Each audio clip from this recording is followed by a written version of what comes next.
Hi, it's Shane, and I'm here at Sexy Spirits in New York City, and I'm about to sit down with Anton and have a great conversation about fear and intimacy. You won't want to miss this.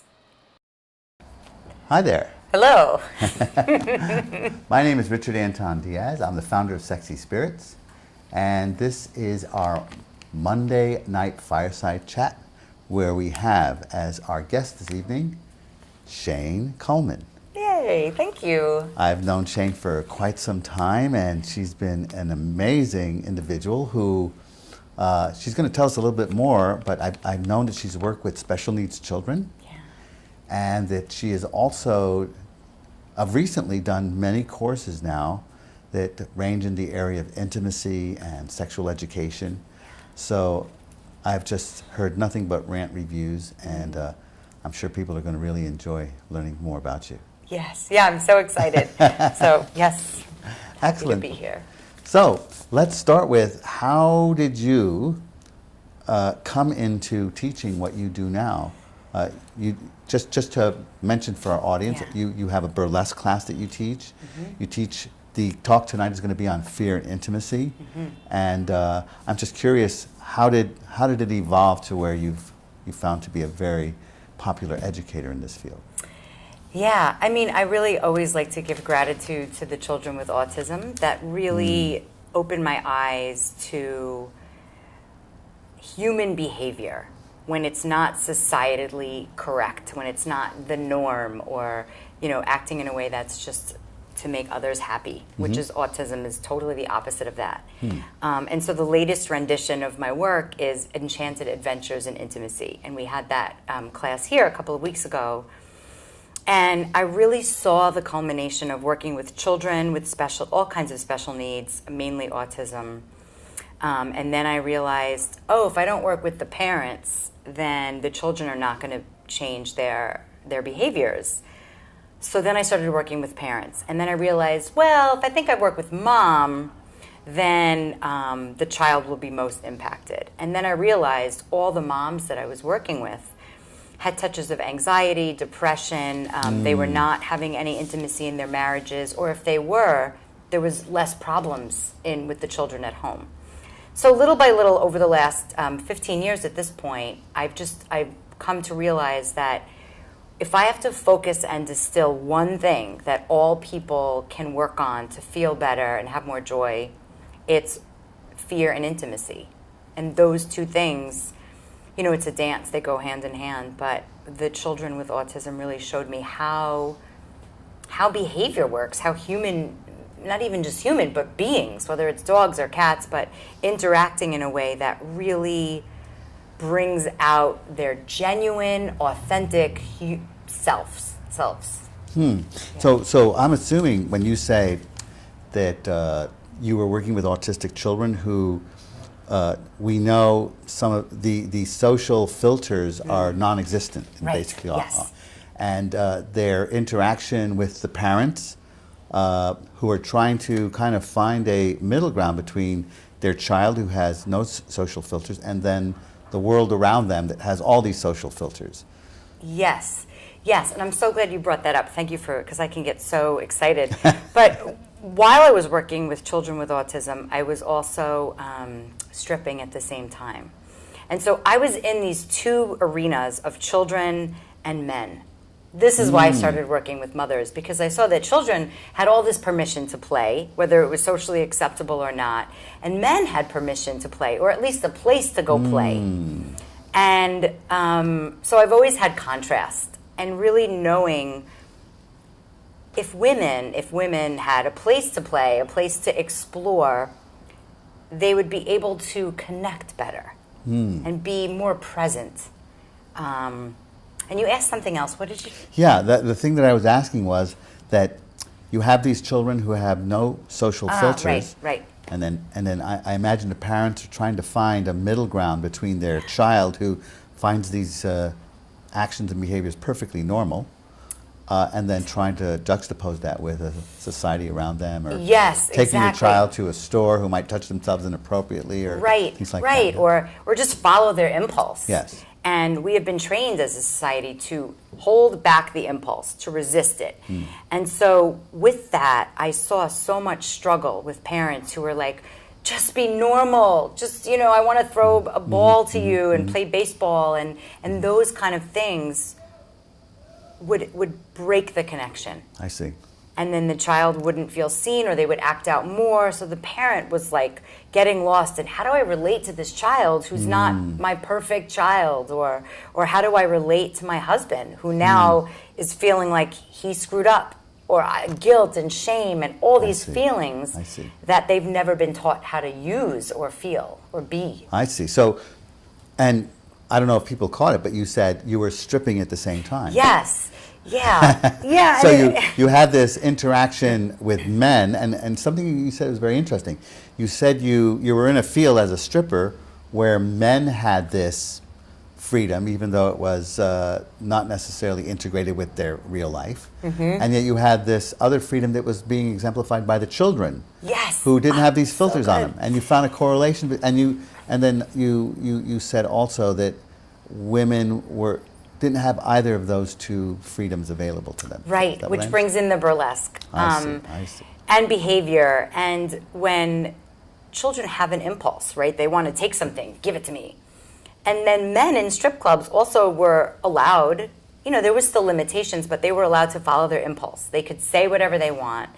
And now I think of it as research, but really seeing like there's a space for men and children to explore and stay fiercely curious about their pleasure, their play. And women didn't have a place like that. Interesting. Yeah, and so burlesque class to me is a place to have freedom, to self-express. And women are so afraid. I have so many women that are like, I wish I could come, but I just can't. And there's no audience, there's no show. They just, they cannot imagine what it would be like to look in the mirror and explore movement. I see. So would you say that most of your classes then are more geared to women more than men? So this is so good, Anton, because the last class I left was men and women. It was Enchanted Adventures and Intimacy, and I left feeling so much peace. Like there was a tectonic plate shift that I was no longer responsible for, that all the work was done, and I was done. When I teach just women, there's a sense of worry, like, please remember how amazing you are. Please remember when you looked in the mirror and you saw your beautifulness. Because I know that when women hit the street and one man says something and they forget. So when I did a men's and women's intimacy workshop, I was like, this is it. They're living. This really happened. They build that muscle with a man, whether they like that man or not. It's more of like a humanhood. How do I be intimate with anyone and experience that and build that muscle? I have a huge improv background. And so once you do something, you have a muscle. And so you've built intimacy, you've experienced what that feels like, and now you can take that muscle and go into the world and use it. I see. So I'm really excited about men's and women's work, which is how we met like 10, 15 years ago, and I was like, what is this crazy, dirty world? And now I'm like, I can't get enough of it. Yeah. And so I'm imagining that you are doing more of this work now than you are with the work with special needs children or with the stripping as well. Yes. So I have been rendezvousing at a fetish party. And it's been so interesting, once again, to go back into the field of women dancing, being objectified with consent, and using that space to really see what's it like now with all my consciousness and all my research. And I'm not just there to make money, but I'm there to like explore like metaphysical energy. When a man says, this is what I want, and I just approve of him. I'm like, cool. I'm not going to do that, or I'm in for that, you know, and just to really navigate that world where it's underground, it's fetish, anything works. Even if you have body odor, maybe somebody will like it. Even if your feet are stinky, somebody will like it. So it's like being autistic. You can just indulge. Oh, that's amazing. It's amazing. You can indulge in whatever your impulse is. And it's really a fierce place to learn boundaries, to practice boundaries, and I'm always workshopping myself. So when somebody says something to me and I ask them, well, what is it like to be in connection with me right now? And they're just a regular dude off the street. They're like, what what does that even mean? And so for me, building intimacy, that can happen anywhere, everywhere. It doesn't mean, actually, I'm more into intimacy that's energetic I see. than it is about touch. I see. I see. So I would imagine that having watched children who, in a sense, were kind of liberated Yes. by not having any social filters, that you sense that if people who did not have special needs could consciously move into that liberation, so to speak, that there's some value to that. Tremendous. And somebody joked around and said, you're going to end up having like a autistic fetish party or something, because there's a huge liberation in being able to speak your desires that is so vulnerable. And I think that we have all been trained. I don't like to say we all usually, but we've all been trained like, that's dirty. Don't tell anybody you want that, because they will judge you and you'll be like a dreg of society. And in the fetish world, even if you're a newbie, you kind of get pretty quickly like, I can say whatever I want. And there's, consent parties. So there is a training that has to go on. You can't just go in. And I actually brought a friend that had never been before, and he was just like an autistic child. He was like, oh my God, this is amazing. And I'm like, oh my God, I'm not responsible for him, but this is like, I can't do this again. But it's that liberation. And it's, we all got here via some sex modality, right? So to shut it out of society, everyone sees BDSM or DS play, domination, submission, as like 50 Shades of Grey, or it has to be painful. But I actually think it's pretty enjoyable, and it can be done through consciousness. Like my fetish is consciousness. I also love being adored, but I think we all do.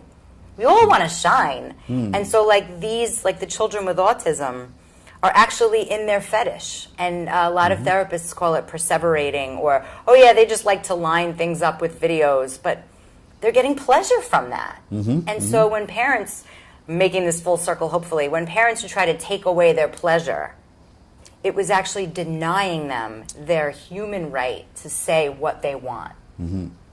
Interesting. Now I have a question for you, because a child with special needs has these activities to balance them, as I understand it. Do you find that people at fetish clubs, or the people, once they normalize and find a safe community where they can express those and they become normalized, do you find that it's something that they keep them balanced in the same way a child would be balanced, or you find that they begin to change in not being so attracted to that anymore? It's interesting. There are certain types of people, like myself, where I feel like I'm an edgy expert. I'm always looking for the next edge. Like, oh, I did improv. Well, now I'll do this. Now I'll do burlesque. So to continue. And I think the lesson there is to go deeper instead of wider. It's like, instead of what else can I do, it's like, how much can I go into this and stay with it and stay connected and stay committed to connection, whether it's with someone else or your own intimacy. It's like, why would I stop at this moment? And when I've been in different workshops or different scenes with people, it's like there's a moment of like, can I ask for even more? And one really great example was I was in a scene I was working with a man client, and there was another person facilitating. And he said to the other guy, my client, why don't you drive Shane home in her car, and then you take an Uber from her house? And I was like, oh my God, I live in Far Rockaway. This guy lives in New Jersey. Is it possible that I could receive even more? And I felt bad. I felt like, oh, I'm being a nudge. I'm being greedy. And that's all my like Jewish upbringing of like, who are you? All that stuff. And then when I received that, I was like, I'm at another level. It's like Super Mario Brothers. It's like I've achieved another game board where I can receive even more. And that really, it just lifted me. And so that never gets boring. I feel like there's nothing that's going to be normal about that. And so these days, the only way I want to party is around sacred sexuality, because you don't have to get naked. You don't have to do anything. You could sit and watch. And so it's for your own entertainment, your own growth. And where else can you do that? And why do you call that? Let's say him driving you home, why would you put that in a category of sacred sexuality? I'm curious. Because of the difference, like he's a man, I'm a woman. There is always a constant energy for me of over-sexualizing things. And so I realize that isn't always helpful. But I work with men on how to basically honor the goddess. And so if I'm saying I'm the goddess and this is how you're going to honor me in gratitude, he's already paying me. So for me to take a ride so I can have the pleasure of relaxing as I'm being driven home was like another level of intimacy where I was like, okay, hey, I trust you with my car.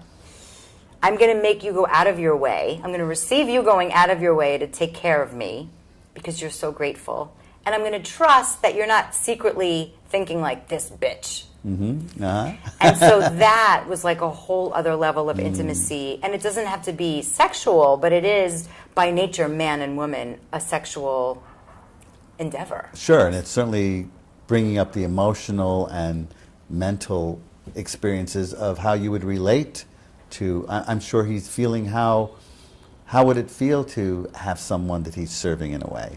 Right. Yeah. Right. And so, the awkwardness, like I love awkward. I have a Facebook group called the Awkward Enchanted Coven. And awkward is intimate because awkward is so human. When something is new, whether it's with the bodega guy, you and me, or anyone, when it's awkward, it's human. And when there's a connection in human, there's a moment of like, oh, we're here. I remember I went on a date with this guy and I said, I feel so awkward. He's like, you don't look awkward. He almost didn't believe me. And I was like, look at my feet. Like my feet were like mangling, doing all these things. I know how to hide my awkward, but to reveal it is so intimate and so special. And especially if you're like handsome or you've been trained like, oh, you're that kind of woman, or you're a stripper, like, oh, you have your live videos on Facebook, you're comfortable. And it's like, actually, no. That's why I've created this online presence. Being in person to me is really intimate. Now, you're a great communicator. Thank you. I've seen you lecture, and I can see when we talk, you're very articulate. How does communication play into intimacy? Oh, it's such a turn on. I mean, communication is everything. That's where I get turned on. Like, I don't necessarily love being touched by someone. Not necessarily. I don't, unless we've communicated. I see. And I know where their head is at. I mean, intellect is so sexy. And hearing someone's passions and also somebody revealing the truth. And I want to make this statement with gravitas. Of course, I forgot it. Truth is erotic. Truth is erotic. And when you speak the truth, the soul, whoever you're speaking to, is like, oh, I want more. Because there's a relief. And the relief is like, oh, I don't have to hold on to that anymore. I don't have to manage that I'm attracted to you and try to be cool. And so one of the coolest things that communication does is it takes away that filter. The filter that's like, okay, I'm hot, you're hot, let's pretend that's not there. And let's just like, hey, how's it going? And it's like, when men say, where are you from? And I'm like, do you really want to know that? Like, why are you asking me that? And every time they say, I want to get to know you more. And I'm like, when you ask me where I'm from or who I am, it makes me want to run away. And it freaks them out, but then I say, I'd love to tell you what's actually happening for me right now. And then they're like, what does that even mean? And it draws them in because most women are like waiting to reveal something. And then it's a half truth, or it's like, here's something, but I can't tell you the whole thing. And it's in communication that we become real and genuine. And that's so sexy. So you're telling me a good pickup line if I was meeting you and saying, so what's happening for you right now? Yes! Wow. It's such not only is it a turn on, but I can act fake. I act fake. I know around which men I sort of turn on some charm or some weirdness. I can even see it, and I'm like, look what I just did. I can't even believe it. Like certain archetypes of men, I can see them, and all of a sudden I'm like, hi. And some weirdness comes over. So those men, some of them are friends, and they want to know, what can I do when I come over? And I say, ask me to live on my block, these men that I'm attracted to. And I tell them, say that line to me. What's happening for you? Because then if I'm not in a good place, they really want to know me and they want to be there for me. They don't want me to take out grapes and wine and cheese and start to have a conversation. So when they say what's happening for you, I tell them like, And then usually in that reveal, we're able to then be together. And I don't go into like hostess mode. Right. So you said before about touch, that you weren't keen on men touching you if there wasn't some kind of check-in. What would first of all, what happens when a man does that? What goes through you as a woman, feeling when a man, say, touches you, makes the move, thinks that that's what you want, but doesn't really get that that's not what you want? It's so good. I mean, it's never absolute. I love absolute, like this or this, but it never is that way. I think I've created this field around me that like is sort of ninja. So at some of these parties, there will be a man that doesn't know his self, and I do appreciate that men are more physical, right? At least more than me. So when they touch me or they put their arm on me, I'll just look. So just let them know, like, I'm aware this is happening. I don't know if I'm comfortable with it. And I'll just say that. I'm not really comfortable with that. Can you try again in a couple of minutes? Or, I change my mind so frequently. So I really let them know, ask me again. Like, maybe that'll work next time. I really don't know. I did this great experiment with this young man. He's 27. I met him at this fetish party this past weekend, 2 weekends ago. And he was like, can I get you a drink? And da-da-da-da-da. And I was like, at first I blew him off. And then I was like, he's a human being. I can turn myself on with anybody. Let's see what happens. And it took maybe 10 minutes. And I was like, look in my eyes. You can ask me and say anything you want to me. What would you say? And he said something like, I don't know if I could say it, but it was just, it was great. And I was just like, that is so great. And he's like, you're not mad? And I'm like, no, I really want to know what's happening in your mind when you see me. And he's like, what do you want to say to me? And then I told him, and what I told him was great. He's huge. He was like 6'2", really big. And I said, you're so masculine. If you owned your awkwardness, if you just were goofy and doofy with me, I would love it. Because you don't have to try to be cool. You look cool. And he got it. For some reason, some transmission I gave him, he just got it. And I've done that with men who look different but when they're present, when a man is present, no matter if they're whatever size, shape, ethnicity, I can just appreciate them and love them in that moment. And then they give that back. And it's so much fun. So what I'm getting after talking with you is realizing that underneath all your interactions, you've got your own self-awareness. Hyper-awareness. When did you start noticing that you could be self-aware, number one, that you were and number two, that you could begin to communicate that? Well, it's great. So improv acting really taught me I can say things. And my whole life I've been sensitive, like a maniac. Like I remember when I was 5, before my brother was born, I would see garbage tumbling down the street and feel bad for it, like it needs a home, nobody put it anywhere. So having been a sensitive child, when I met the children with autism, I also started improv acting. And we started doing these exercises of mirroring, which would connect our neuroplasticity and all of our brain things. I wish I could speak about that more, the science part of it, but what I realized was, when I can mirror somebody, and whether it's sound and movement or an autistic child who's doing repetitive behaviors, there's something in that, this is such a good question that you asked, that approves of the moment.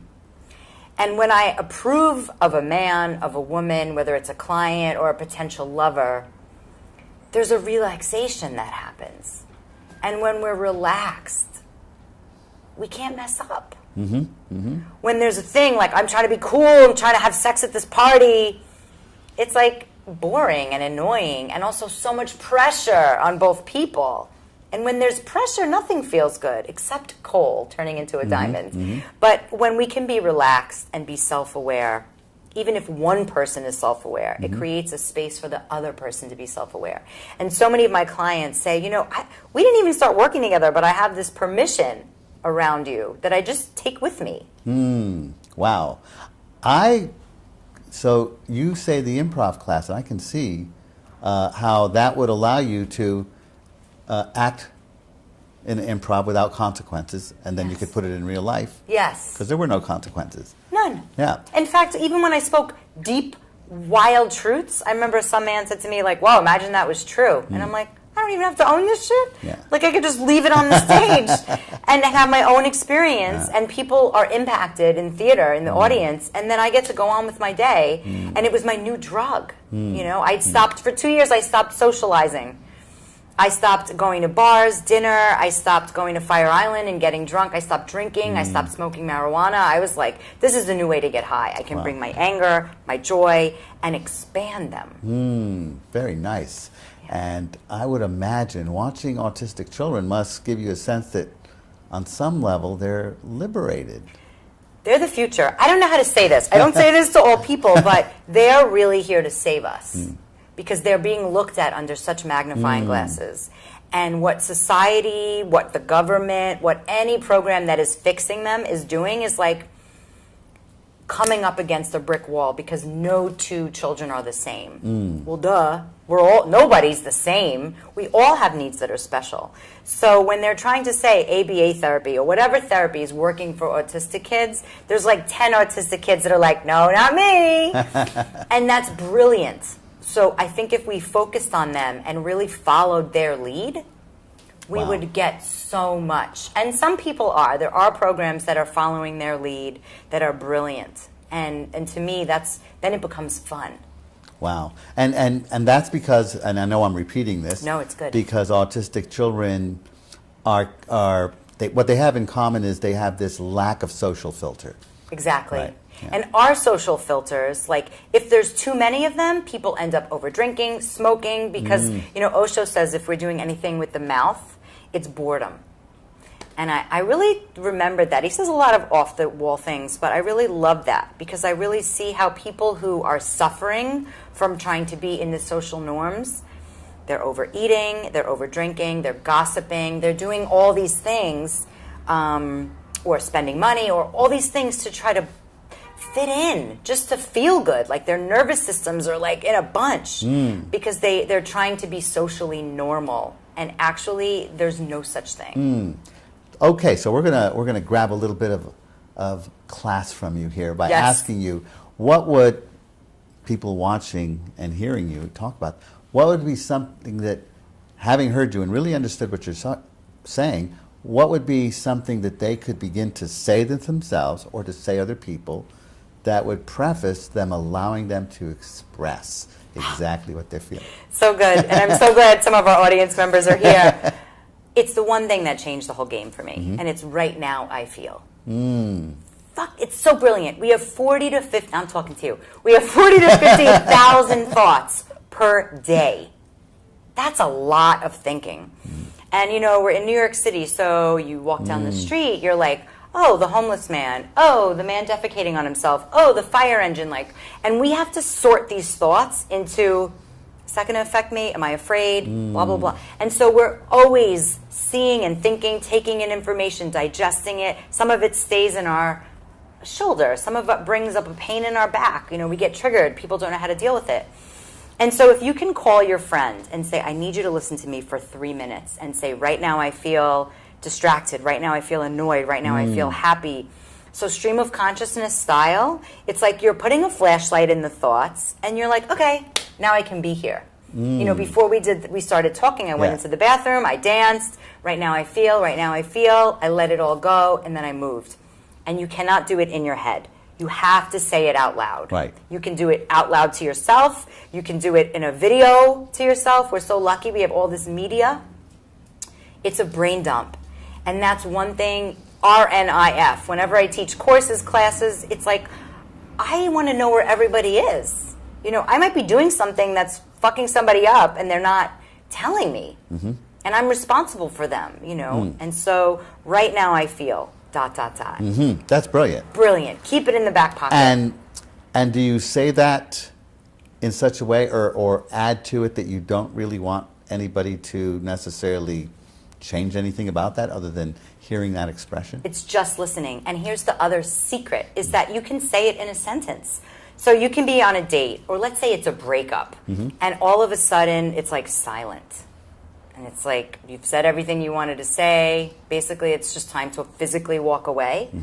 And I wrote a book about anxiety, and one thing I mention in the book a lot is about transitioning. How do you get from one place to the next? And so in that moment, when two people are like, well, it's done, we're broken up, we've said everything, but there's a silence and there's a moment, it's an opportunity to say, right now I feel really awkward. Right now I feel stuck. And then the other person will say something. So you can use it in sentences. And there's something magical about right now that harnesses that intimate moment that maybe the other person can be like, I really don't want to leave. Should we try? Like, who knows what'll happen versus like, now the right thing to do is to turn and walk away. I mean, so many times I've turned and walked away and I'm like, I don't want to do this. I want to go back.